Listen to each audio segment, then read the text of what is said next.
ಎಲ್ಲರಿಗೂ ಶರಣು. ನಾಗರಿಕತೆ ಕಂಡಿಡ್ದಿದ್ದು ಮನುಷ್ಯ ಅಂತ ಎಲ್ಲರೂ ಹೇಳ್ತಾರೆ. ಆದ್ರೆ ಅನಾಗರಿಕತೆ ಕಂಡಿಡ್ದಿದ್ದ್ಯಾರು?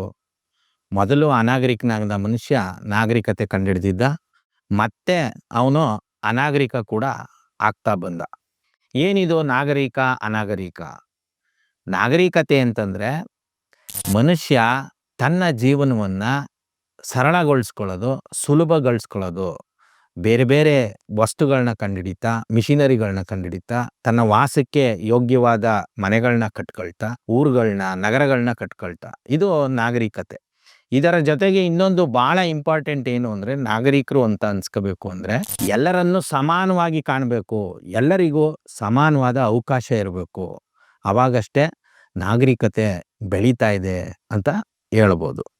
ಇಲ್ಲ ಬಿಲ್ಡಿಂಗ್ ಎಲ್ಲ ಚೆನ್ನಾಗಿ ಕಟ್ತಾ ಇದ್ದೀವಿ, ನಾವು ರೋಡು ಮೋರಿ ಇದೆಲ್ಲ ಕಟ್ತಾ ಇದ್ದೀವಿ, ಆದರೆ ಇದು ಕೆಲವರು ಬಳಸ್ತಾ ಇದ್ದಾರೆ ಅಂತಂದ್ರೆ ಅದು ಅನಾಗರಿಕತೆ.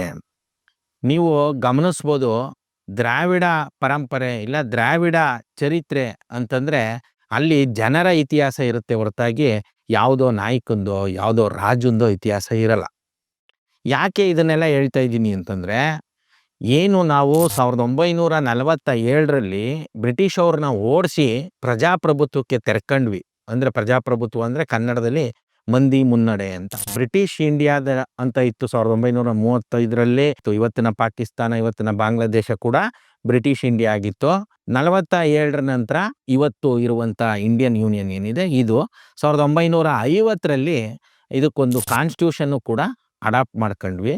ಆ ಕಾನ್ಸ್ಟಿಟ್ಯೂಷನ್ ಮೂಲಕ 1956ರಲ್ಲಿ ನಾವು ನಾಗರಿಕತೆ ಕಡೆಗೆ ಹೋಗೋದಕ್ಕೋಸ್ಕರ ನುಡಿ ನಾಗರಿಕತೆನ ಅವಲಂಬಿಸಿದ್ವಿ. ನುಡಿಗಳಿಗೆ ರಾಜ್ಯಗಳನ್ನ ಮಾಡ್ಕೊಂಡ್ವಿ. ಕನ್ನಡಕ್ಕೆ ಕರ್ನಾಟಕ, ತೆಲುಗುಗೆ ಆಂಧ್ರ, ಈ ರೀತಿ ಮಾಡ್ಕೊಂಡ್ವಿ. ಆದ್ರೆ ನಾರ್ತಲ್ಲಿ ಏನಾಯ್ತು ಅಂತಂದ್ರೆ, ಏನು ಈ ಒಂದು ಹಿಂದಿ ಅನ್ನುವಂಥ ಒಂದು ಅಸ್ತ್ರನ, ಅದು ಭಾಷೆ ಅಲ್ಲ, ಸಂಸ್ಕೃತ ಒಂದು ಭಾಷೆ ಅಲ್ಲ, ಇವೆರಡೂ ಕೂಡ ಅಸ್ತ್ರ. ಈ ಸಂಸ್ಕೃತ ಅನ್ನುವಂಥ ಈ ಸಲಕರಣೆನ ಇವ್ರು ಬಳಸಿದ್ದೇನಕ್ಕೆ? ಅಸಮಾನತೆನ ಹುಟ್ಸೋದಕ್ಕೆ, ಅಸ್ಪೃಶ್ಯತೆನ ಏರೋದಕ್ಕೆ ಇವರು ಬಳಸಿದ್ರು. ಯಾರು? ಆರ್ಯರು, ಎಲ್ಲಿಂದನೋ ಬಂದವರು ಇಲ್ಲಿ ಜುಟ್ಟು ಜನವಾರಿಗಳಾಗಿದ್ರಲ್ಲ, ಕುತಂತ್ರ ಸಂಸ್ಕೃತನ ಅದಕ್ಕೆ ಬಳಸಿದ್ರು. ಇನ್ನು ಹಿಂದಿ ಕೂಡ ಈ ಸಂಸ್ಕೃತದ ಇನ್ನೊಂದು ರೂಪ. ಅದನ್ನ ಗಾಂಧೀಜಿಯವರು ಇಂಗ್ಲಿಷ್ ಅವ್ರನ್ನ ಓಡಿಸೋದಕ್ಕೆ ಅವರೇನೆ ಅದನ್ನ ಬಳಸೋದಕ್ಕೆ ಶುರು ಮಾಡಿದ್ದು. 1918ರಲ್ಲಿ ದಕ್ಷಿಣ ಭಾರತ ಹಿಂದಿ ಪ್ರಚಾರ ಸಭಾನ ಓಪನ್ ಮಾಡಿದ್ರು. ಹಂಗಂತ ಈಗ ನಾವು ಗಾಂಧಿನ ಬ್ಲೇಮ್ ಮಾಡ್ಬೇಕಂದ್ರೆ ಖಂಡಿತ ಇಲ್ಲ. ಅವರು ಈ ಸ್ವತಂತ್ರ ಬಂದ ಮೇಲೆ 1947ರಲ್ಲಿ ಸ್ವತಂತ್ರ ಬಂದ ಮೇಲೆ, ಇನ್ಕ್ಲೂಡಿಂಗ್ ಕಾಂಗ್ರೆಸ್, ಯಾವುದೆಲ್ಲ ಈ ಹಿಂದಿ ಪ್ರಚಾರ ಸಭೆ ಇರ್ಬೋದು, ಕಾಂಗ್ರೆಸ್ ಇರ್ಬೋದು, ಇನ್ನು ಬೇರೆ ಬೇರೆ ಯಾವುದೆಲ್ಲ ಸಂಸ್ಥೆ ಇವರು ಬ್ರಿಟಿಷರನ್ನ ಓಡಿಸೋದಕ್ಕೆ ತೆಗ್ದಿದ್ರು, ಎಲ್ಲವನ್ನು ಡಿಸಾಲ್ವ್ ಮಾಡಿ ಅಂತ ಹೇಳಿದ್ರು. ಪಾಪ ಈ ಸಂಸ್ಥೆಗಳನ್ನ ಡಿಸಾಲ್ವ್ ಮಾಡ್ದೇನೆ ಅವರನ್ನೇ ಡಿಸಾಲ್ವ್ ಮಾಡ್ಬಿಟ್ರು ಇವರು. ಹಾಗಾಗಿ ಗಾಂಧಿಯವ್ರನ್ನ ಬೈಯೋದ್ರಿಂದ ಯಾವುದೇ ಉಪಾಯಗಳಾಗ್ಲಿ, ನಮಗೆ ಉಪಯೋಗ ಆಗೋದಿಲ್ಲ. ಅದರಿಂದ ಇನ್ನೂ ಹೆಚ್ಚು ಅಪಾಯನೇ ಆಗುತ್ತೆ. ಇನ್ನು ಈಗ 1956ರಲ್ಲಿ ಹಿಂದಿ ಕೂಡ ಒಂದು ನುಡಿ ಏನಾದರೂ ಆಗಿದ್ರೆ ಅದಕ್ಕೂ ಒಂದು ರಾಜ್ಯ ಕಟ್ಟಬೇಕಾಗಿತ್ತಲ್ವಾ? ನುಡಿಯವಾರು ರಾಜ್ಯಗಳನ್ನ ಕಟ್ಟಿದಾಗ ಇಲ್ಲಿ ನಾರ್ತ್ ಇಂಡಿಯಾದಲ್ಲಿ ಏನು ಮಾಡಿಬಿಟ್ರು, ಪಾಪ ಬಿಹಾರಿ ಲ್ಯಾಂಗ್ವೇಜ್ ಅವ್ರಿಗೆ ಅವರು ಒಂದು ಬಿಹಾರ್ ಅಂತ ಕಟ್ಕೊಟ್ರು. ಆದರೆ ಬಿಹಾರಿ ಲ್ಯಾಂಗ್ವೇಜ್ ಇಲ್ಲ, ಅದನ್ನು ಸಂಪೂರ್ಣ ಹಿಂದಿ ಆಡಳಿತ ಭಾಷೆ ಈ ಥರ ಎಲ್ಲ ಮಾಡಿ ಅವ್ರನ್ನ ಭಾಳ ಹೀನಾಯವಾಗಿ ಬದುಕೋ ಥರ ಮಾಡಿದ್ದಾರೆ.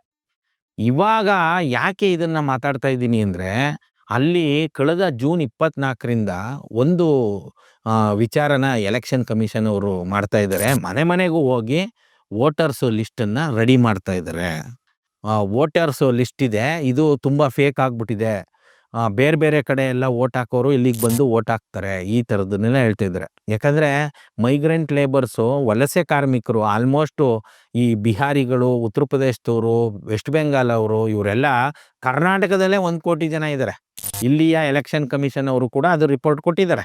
ನೀವು ಕಲ್ಪನೆ ಮಾಡ್ಕೊಳ್ಳಿ, ಸೌತ್ ಇಂಡಿಯಾದ 5 ಸ್ಟೇಟಲ್ಲೂ ಕೂಡ ಇವರು ಈ ಉತ್ತರ ಪ್ರದೇಶದವ್ರನ್ನೋ, ಬಿಹಾರ ಅವ್ರನ್ನೋ ಈ ರೀತಿ ವಲಸೆಗೋಸ್ಕರ ಕೆಲಸಕ್ಕೋಸ್ಕರ ಕಳಿಸ್ತಾ ಇದ್ದಾರೆ. ಈಗ ನಿಮಗೆ ಜೀವಂತ ಉದಾಹರಣೆ ಕೊಡ್ತೀನಿ. ಶಿವಮೊಗ್ಗದಿಂದ ಕಲಬುರಗಿಗೆ ಟ್ರೈನ್ ಇಲ್ಲ, ಶಿವಮೊಗ್ಗದಿಂದ ನಮ್ಮ ಯಾದಗಿರಿಗೆ ಟ್ರೈನ್ ಇಲ್ಲ, ಶಿವಮೊಗ್ಗದಿಂದ ನಮ್ಮ ಬೀದರ್ಗೆ ಟ್ರೈನ್ ಇಲ್ಲ, ಶಿವಮೊಗ್ಗದಿಂದ ಬೇರೆ ಬೇರೆ ಕಡೆಗೆ ಟ್ರೈನ್ಗಳಿಲ್ಲ. ಆದರೆ ಶಿವಮೊಗ್ಗದಿಂದ ಡೈರೆಕ್ಟ್ ಉತ್ತರ ಪ್ರದೇಶಕ್ಕೆ, ಬಿಹಾರಕ್ಕೆ, ವೆಸ್ಟ್ ಬೆಂಗಾಲ್ಗೆ, ರಾಜಸ್ಥಾನಕ್ಕೆಲ್ಲ ಟ್ರೈನನ್ನು ಹಾಕಿದ್ದಾರೆ. ಯಾಕೆ? ಇಲ್ಲಿ ನಮ್ಮ ಜನಕ್ಕೇನು ಅಂತಂದರೆ ಕೂಲಿಗೆ ಕಡಿಮೆ ದುಡ್ಡಿಗೆ ಸಿಕ್ಬಿಡ್ತಾರೆ. ಶಿವಮೊಗ್ಗದಲ್ಲಿ ಆಲ್ಮೋಸ್ಟ್ ಈ ಅಡಿಕೆ ಬೆಳೆಗಾರರು ಇವರೆಲ್ಲ ಇರೋದ್ರಿಂದ ಎಲ್ಲ ಒಂಥರ ಅಡಿಕೆಗೆ ಅಷ್ಟು ರೇಟ್ ಆಗಿರೋದ್ರಿಂದ ತುಂಬ ಶ್ರೀಮಂತರಾಗ್ಬಿಟ್ಟಿದ್ದಾರೆ ಈಗ ಅಲ್ಲಿ. ಆಮೇಲೆ ಎಜುಕೇಷನ್ ಕೂಡ ಚೆನ್ನಾಗಿ ಆಗಿದೆ, ಒಳ್ಳೇದದು. ಈಗ ಅಲ್ಲಿ ಈ ಹಾರ್ಡ್ ಜಾಬನ್ನು ಮಾಡುವಂಥವ್ರು ಸಿಗ್ತಾ ಇಲ್ಲ. ಇವಾಗ ಇವರು ಕಮ್ಮಿ ಸಂಬಳಕ್ಕೆ ದುಡಿಯುವಂಥವ್ರು, ಕಮ್ಮಿ ಕೂಲಿಗೆ ಸಿಗುವಂಥವ್ರಿಗೆ ಸೀದಾ ಟ್ರೈನ್ಗಳನ್ನ ಹಾಕ್ಕೊಡ್ತಾ ಇದ್ದಾರೆ. ಬಂದು ಇಲ್ಲಿ ಸೇರ್ಕೊಳ್ತಾರೆ. ವಿತಿನ್ 5 years ಇಲ್ಲಿಯ ವೋಟರ್ ಕಾರ್ಡ್ ಮಾಡಿಸ್ತಾರೆ. ವೋಟರ್ ಕಾರ್ಡ್ ಮಾಡಿಸಿ ಅವರು ಇಲ್ಲಿಯ ಮತದಾರರಾಗ್ತಾರೆ. ಕಲ್ಪನೆ ಮಾಡ್ಕೊಳ್ಳಿ, ಕರ್ನಾಟಕದ 224 ವಿಧಾನಸಭಾ ಕ್ಷೇತ್ರಗಳು, 28 MP ಕ್ಷೇತ್ರಗಳಿವೆ. ಇಲ್ಲಿ ಪ್ರತಿಯೊಂದು ವಿಧಾನಸಭಾ ಕ್ಷೇತ್ರದಲ್ಲಿ ಕೇವಲ 10,000 ಜನ ಸೇರಿದ್ರು ಕೂಡ ನೀವು ಕಲ್ಪನೆ ಮಾಡ್ಕೊಳ್ಳಿ, ಇದು ಎಷ್ಟಾಗುತ್ತೆ? ಒಂದು 23 ಲಕ್ಷ ಜನ ಆಗುತ್ತೆ. ಇಲ್ಲಿ ಈಗಾಗಲೇ 1 ಕೋಟಿ ಜನ ಇದ್ದಾರೆ. ಅಂದರೆ ಎಷ್ಟಾಯಿತು? ಒಂದು ಕ್ಷೇತ್ರಕ್ಕೆ 40,000 ಆಯಿತು. ಆಮೇಲೆ ಇವರೇನು 224 ಕ್ಷೇತ್ರಕ್ಕೂ ಹೋಗ್ಬಿಡಲ್ಲ. ಎಲ್ಲಿ ಕೂಲಿ ಕೆಲಸ ಸಿಗುತ್ತೋ ಅಲ್ಲಿಗೆ ಹೋಗ್ತಾರೆ. ಬೆಂಗಳೂರು ಇರ್ಬೋದು, ಶಿವಮೊಗ್ಗ ಇರ್ಬೋದು, ಕೊಡಗು ಇರ್ಬೋದು, ಮಂಡ್ಯದಲ್ಲಿ ಕಬ್ಬು ಕಡಿಯೋಕ್ಕೆ ಬರುವಂಥವ್ರು ಇರ್ಬೋದು, ಬೇರೆ ಬೇರೆ ಕಡೆ ಕನ್ಸ್ಟ್ರಕ್ಷನ್ ವರ್ಕು ಇಂಥದಕ್ಕೆಲ್ಲ ಹೋಗ್ತಾರೆ. ಸಾಕಲ್ಲ? ಒಂದು 100 ಕ್ಷೇತ್ರದಲ್ಲಿ ಸಾಕಲ್ವಾ? ಒಂದು 100 ಕ್ಷೇತ್ರದಲ್ಲಿ ಇವರು ಏನಾದರೂ ಮತದಾರರಾದರೆ ಒಂದು 25,000 ಜನನೇ ಮತದಾರರಾದರು ಅಂತ ಇಟ್ಕೊಳ್ಳಿ. ಇವ್ರು ಯಾರಿಗೆ ಓಟ್ ಹಾಕ್ತಾರೆ? ಇವರು ಕನ್ನಡದ ಹಿತಾಸಕ್ತಿಗೆ ಓಟ್ ಹಾಕ್ತಾರಾ? ಕನ್ನಡ ನಾಡಿನ ಹಿತಾಸಕ್ತಿಗೆ ಓಟ್ ಹಾಕ್ತಾರಾ? ಖಂಡಿತ ಹಾಕಲ್ಲ. ನಾಳೆ ದಿನ ನಾನೇ ಎಲೆಕ್ಷನ್ ನಿಂತ್ರೂ ಅವ್ರಿಗೆ ಪ್ರೋಗ್ರಾಮ್ ಕೊಡ್ತೀವಿ. ಬಿಹಾರದಲ್ಲಿ ಏನು ಮಾಡ್ತಾ ಇದ್ದಾರೆ ಅಂತಂದರೆ, special intensive revision SIR sir ಅಂತ ಒಂದು ಯೋಜನೆನ ಮಾಡಿ ಕೇವಲ 1.5 ತಿಂಗಳು ಟೈಮ್ ಕೊಟ್ಟಿದ್ದಾರೆ. ಜೂನ್ 24ರಿಂದ ಆಗಸ್ಟ್ 1 ಒಳಗಡೆ ನೀವು ಎಲ್ಲೇ ಇದ್ರೂ ತಂದು ನಿಮ್ಮ ಲಿಸ್ಟನ್ನು ಕೊಟ್ಟು ಬಿಡಬೇಕು. 2003ರಿಂದ 3ರಲ್ಲಿ ಯಾರೆಲ್ಲ ವೋಟರ್ ಅಂತ ನೀವು ರಿಜಿಸ್ಟರ್ ಮಾಡಿಸ್ಕೊಂಡಿದ್ದೀರಿ ಅವರೆಲ್ಲ ತಂದು ಕೊಟ್ಟು ಬಿಡಬೇಕು. ಅಂದರೆ ಈಗ ಅವ್ರಿಗೆ 18 ವರ್ಷ ತುಂಬಿರ್ತದೆ ಅಂತ. ನೀವು ಬೇಕಾದ್ರೆ ಗಮನಿಸಿ, ಇಲ್ಲಿ ನೀವು ಯಾವುದೇ ಟ್ರೈನ್ಗಳಲ್ಲಿ ಗಮನಿಸ್ಬೋದು, ಬೇರೆ ಕಡೆ ಕನ್ಸ್ಟ್ರಕ್ಷನ್ ನಡೆಯುವಾಗ ಗಮನಿಸ್ಬೋದು. ಅವರೆಲ್ಲ ಭಾಳ ಚಿಕ್ಕ ಚಿಕ್ಕ ಮಕ್ಕಳು, 17 ವರ್ಷ, 16 ವರ್ಷ, 18 ವರ್ಷ, 20 ವರ್ಷ, 21 ವರ್ಷ. ನಮ್ಮಲ್ಲಿ ಇನ್ನೂ ಕೂಡ ಸ್ಕೂಲು, ಕಾಲೇಜು, ಯೂನಿವರ್ಸಿಟಿಗಳಲ್ಲಿ ಓದ್ತಾ ಇರ್ತಾರೆ. ಅಂಥ ಆ ಮಕ್ಕಳು ಇಲ್ಲಿ ಬಂದು ಕೂಲಿ ಮಾಡ್ತಾ ಇರ್ತಾರೆ. ಆ ಮಕ್ಕಳುಗಳು ಇಲ್ಲ ಆ ವಯಸ್ಸಿನ ಮತದಾರರು ಬೇಗ ಹೋಗಿ ಅಲ್ಲಿ ರಿಜಿಸ್ಟರ್ ಮಾಡಿಸ್ಕೋಬೇಕು ಅಂತ ಬರೀ 1.5 ತಿಂಗಳು ಟೈಮ್ ಕೊಟ್ಟಿದ್ದಾರೆ. ಇಲ್ಲ ಅಂದರೆ ಅವ್ರನ್ನ ಕೈ ಬಿಟ್ಬಿಡ್ತೀವಿ, ನೀವು ಯಾವ ರಾಜ್ಯದಲ್ಲಿದ್ದೀರಿ ಅಲ್ಲೇ ಓಟ್ ಹಾಕಬೇಕು. ಈಗ ಇದನ್ನೆಲ್ಲ ಬೇರೆ ಬೇರೆ ಪಕ್ಷದವರು ಕೇಳೋಕ್ಕೆ ಶುರು ಮಾಡಿದ್ಮೇಲೆ ಈಗ ಮತ್ತೆ ಇವರು ಬಾಂಗ್ಲಾದೇಶದಿಂದ ಒಂದಷ್ಟು ಜನ ಬಂದ್ಬಿಟ್ಟವ್ರೆ, ನೇಪಾಳಿಂದ ಬಂದ್ಬಿಟ್ಟವ್ರೆ, ಅದಕ್ಕೆ ನಾವು ಇದನ್ನು ಮಾಡ್ತಾ ಇದ್ದೀವಿ ಅಂತ ಹೇಳ್ತವ್ರೆ. ಹಾಗಾದರೆ ಇವರು ಕಳೆದ ವರ್ಷ MP ಎಲೆಕ್ಷನ್ ಮಾಡಿದ್ರಲ್ಲ, ಅದರಲ್ಲಿ ಇವರೆಲ್ಲ ಓಟ್ ಹಾಕೋರಲ್ವಾ? ಹಾಗಾದರೆ ಫೇಕ್, ಇದು ಫೇಕ್ ಎಲೆಕ್ಷನ್ನು. ನಾರ್ತ್ ಇಂಡಿಯಾ ಪೂರ್ತಿ ಫೇಕ್ ಎಲೆಕ್ಷನ್ನು. ನಾರ್ತ್ ಇಂಡಿಯಾ ಮಾತ್ರ ಅಲ್ಲ, ಸೌತ್ ಇಂಡಿಯಾದಲ್ಲೂ ಫೇಕ್ ಎಲೆಕ್ಷನ್ನೇ. ಓಟನ್ನ ಇಲ್ಲೂ ಹಾಕವ್ರೆ, ಅಲ್ಲೂ ಹಾಕವ್ರೆ. ಯಾಕಂದರೆ 2.5 ತಿಂಗಳು ನಡೀತು.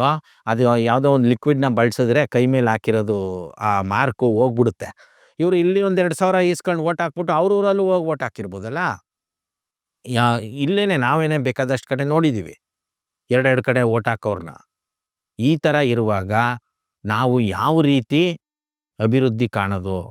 ಕನ್ನಡ ನಾಡು ನುಡಿ ಏಳಿಗೆ ಕಾಣಬೇಕು, ಇಲ್ಲಿಯ ಜನರಿಗೆ ಎಲ್ಲ ರೀತಿಯ ಸಮಾನ ಅವಕಾಶಗಳು ಸಿಗಬೇಕು.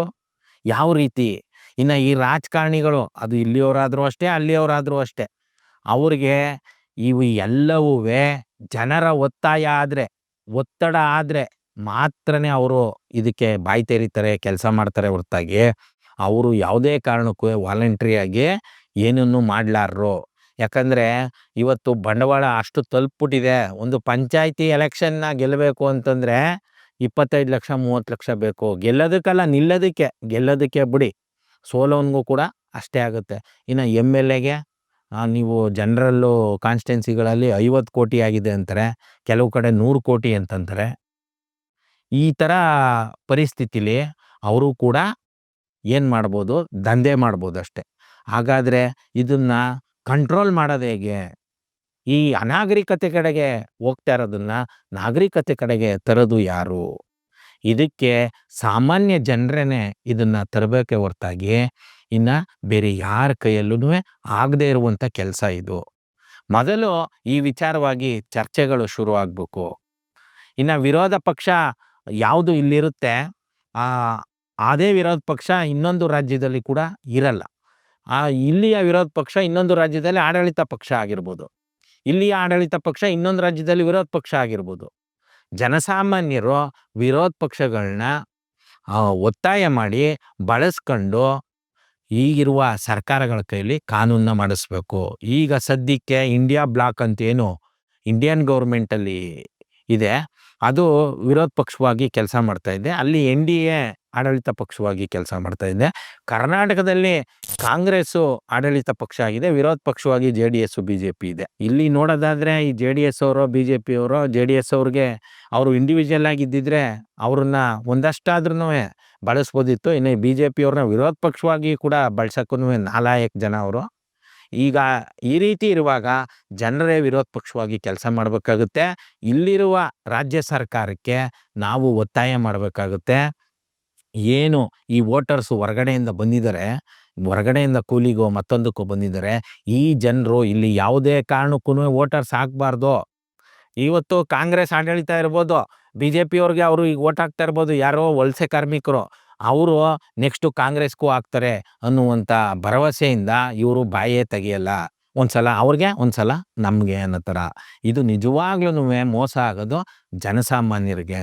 ಹಾಗಾಗಿ ನಮ್ಮ ಒಂದು ಉಪಾಯ ಏನು ಅಂತಂದರೆ, ಕನ್ನಡ ನಾಡು ನಾಗರಿಕ ಅನ್ನುವಂಥದ್ದು ಏನಾದ್ರೂ ಒಂದು ನಂಬರ್ನ ಕೊಟ್ಟು ಒಂದು ಕಾರ್ಡನ್ನು ಕೊಟ್ಟರೆ ಈ ವಲಸೆ ಕಾರ್ಮಿಕರನ್ನ ಅವಾಯ್ಡ್ ಮಾಡೋದಕ್ಕೆ ಸರಿ ಹೋಗುತ್ತೆ. ಇಲ್ಲ ಅಂತಂದರೆ ಅದು ನಾವು ಹೇಳ್ದಷ್ಟು ಸುಲಭ ಅಲ್ಲ.